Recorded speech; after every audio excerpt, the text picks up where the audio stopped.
Hey guys, today we are going to fix the problem of mid-air suspended snowflakes. So firstly, let's reduce the speed of our loop and then run our previous program. Here we can see that sometimes we have some snowflakes that are suspended in the middle of the current terminal session. So let's try to fix this. Is due to the fact that for a given column, a row index can be reassigned randomly without any guard to prevent it. So here, to fix the problem, firstly, we need to get the total height of the current terminal session. To do so, we are going to call map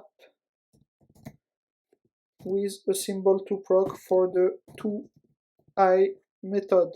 Here, for recall, the stty size command returns the total height and the total width of the current terminal session.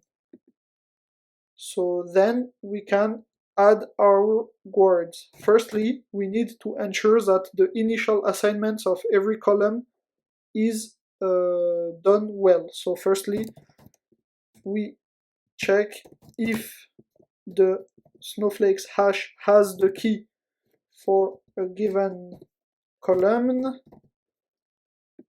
If he hasn't the key, we want to assign it. That means is the first assignment. And then we want to check if the row index for a given column is greater or equals to total height. Here, what we do is that when for a given column the row index is at the end of the terminal session, then we allow the row index to be reassigned to 0. So let's try the program.